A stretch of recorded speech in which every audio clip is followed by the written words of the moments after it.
शनिवारची सुट्टी, रविवारची सुट्टी, सणांच्या सुट्ट्या, उन्हाळ्याच्या सुट्ट्या, सुट्ट्याच सुट्ट्या लागल्या की बाहेर फिरण्याचा सपाटा आपला चालू होतो. पण आपल्या बबड्यांचा आग्रह असेल तर मात्र आपली पावलं हमखास राणीच्या बागेच्या दिशेने वळतात. चला आज जाऊयात भायखळा येथील प्राणी संग्रहालयात, म्हणजेच राणीच्या बागेत. हे उद्यान वीर माता जिजाबाई भोसले उद्यान आणि प्राणी संग्रहालय म्हणून ओळखले जाते.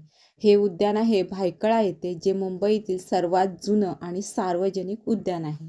अनेक एकरांच्या जमिनीवर वसलेले ह्या उद्यानात प्राणी संग्रहालयात अनेक वृक्ष, झाडे, प्राणी, पक्षी आहेत. 19 नोव्हेंबर 1862 रोजी हे उद्यान व प्राणी संग्रहालय आपल्या नागरिकांसाठी खुले करण्यात आले. काउंटरवरील तिकीट घेतल्यानंतर हे उद्यान आपल्या स्वागतासाठी तयारच असतं. आतमध्ये प्रवेश केला आणि बॅनरवरती लिहिलं होतं, थांबा, मी लवकरच येत आहे. म्हटलं, जंगलचे राजे, तुम्ही कधी येणार ते काय माहीत नाही, पण आम्ही आलोय त्याचं काय. पण ठीक आहे, तुम्ही जेव्हा याल तेव्हा आम्ही नक्कीच पुन्हा भेट देऊ. तर मग आम्ही पुढे गेलो आणि तिथे अस्वल होती. तर अस्वलीला पाहत होतो. तर अस्वल ही खूप लांब होती. मी जेव्हा कॅमेरा झूम केला तेव्हा ती थोडीफार दिसली आणि त्यानंतर जी दुसरी अस्वल होती ती पण झाडावरती होती. तर असं सगळं चित्र होतं तिथे. थोडी पुढे जाते तर माझ्या पाठी होता वाघ. म्हटलं ठीक आहे, जंगलचे राजे वेटिंगवर आहेत, तर आपले वाघोबा आपले आहेत, तर त्यांना आपण पाहू शकतो. मला पण थोडं बरं वाटलं. धारदार दात, मोठा जबडा, मजबूत पंजे, भरपूर शक्तीच्या जोरावर इतर प्राण्यांची शिकार करणारे हे वाघोबा मी गेली तेव्हा मस्त झोपा काढत होते. या कुशीवरून त्या कुशीवर मस्त डाराडूर झोप चालू होती.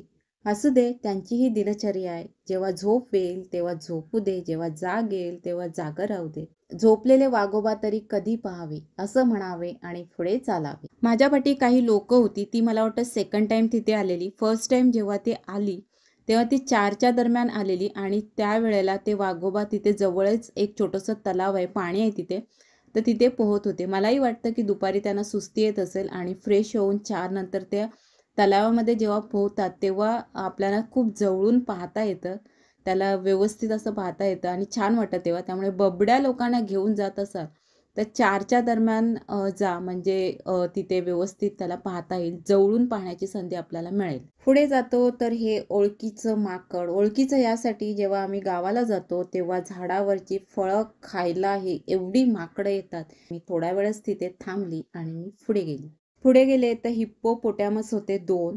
मराठीत त्याला पानघोडा म्हणूनही म्हणतात. तर हे दोघं पाण्यामध्ये होते. म्हटलं हे पण झोपले की काय. थोड्या वेळ तिथे थांबले तर बघते तर थोडे हलत होते.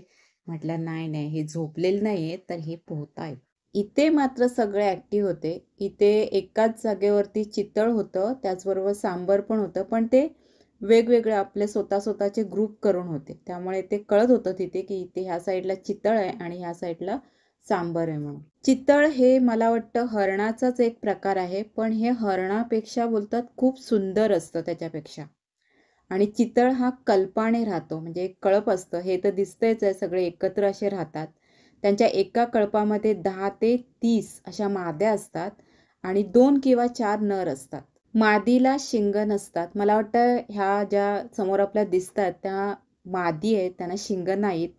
आणि नराला शिंगे 2 किंवा 3 फूट लांब असतात आणि 3 काटे असलेले असतात. मला वाटतं हा नर आहे. पुढचा नजराना बघाच होता. कोण आहे आपल्या समोर? इट्टुकली पिट्टुकली दिसते का? कॅमेरा मी झूम करते, पाहिलत का? खारुताई आहे. ती एवढीशी खारुताई आणि तिचं घर बघा. मज्जाच आहे की नाही खारुताईची. हे हळूहळू चालत येणारे आणि खूप सारे शिंग असणारे कोणता बरं प्राणी आहे, हा प्रश्न मलाही तिथे पडला. नंतर पाहिलं तर ही हरणाचीच एक जात आहे, तिला सांबर हरिण असं म्हणतात. सांबराच्या एका शिंगाला पुढे 1, मागे 2 अशी एकूण 3 टोके असतात. इथे आपण पाहतोयच आहे खूप सारे शिंग. आणि हे सांबरचे खाद्य म्हणजे हे हिरवे गवत, पाने, फुले इत्यादी इत्यादी. नंतर मी गेले लहानांसाठी तसंच मोठ्यांसाठीही आकर्षणाचे केंद्र असलेल्या पेंग्विन कक्षामध्ये. तिथून बाहेर पडले आणि बाहेर येऊन चौकशी केली की अजून काय काय आहे राणीच्या बागेत पाहण्यासाठी. तर तिथे कळलं की पक्ष्यांचं नंदनवन अजून स्वागतासाठी उभं आहे. तर आम्ही तिथे गेलो.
शेवटी मी गेली अंडर वॉटर मगरसाठी बनवलेल्या गॅलरीमध्ये. तिथे टँकसारखं एका काचेमध्ये मगर आहे तिथे. पण मगर जवळून पाहण्याची संधी त्यामुळे आपल्यासारख्या पर्यटकांना मिळतं. त्यामुळे खूप छान बनवलं तिथे आणि छान वाटतं मेन म्हणजे. मी तिथे गेली तेव्हा स्टार्टिंगला मगर दिसत नव्हत्या, पण तिथे थांबल्यानंतर एक मगर तिथे दिसू लागल्या. आणि ह्याचाच असं वरती असा सारखा पार्ट आहे. तर तिथे अजून वरती गेल्यानंतर त्या नितळ स्वच्छ अशा पाण्यामध्ये स्पष्ट अशा मगरीच्या हालचाली टिपण्यासाठी मस्त अशी ही गॅलरी आहे. छान वाटतं. इथे तर एक मगर उन्हामध्ये ऊन घेत होती. तर मी थोडा वेळ थांबलेली. म्हटलं बघूया पाण्यात जाताना आपल्याला थोडं पाहता येईल ते दृश्य. पण तसं काही झालं नाही. ती ऊनच घेत होती. मला वाटतं तिला थंडी लागत होती.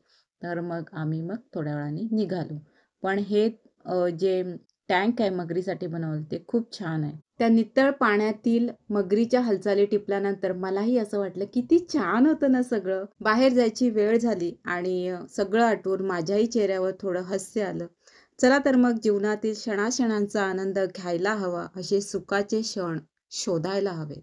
व्हिडिओ पाहिल्याबद्दल थँक यू. आणि हा व्हिडिओ तुम्हाला आवडला असेल तर प्लीज व्हिडिओला लाईक करा.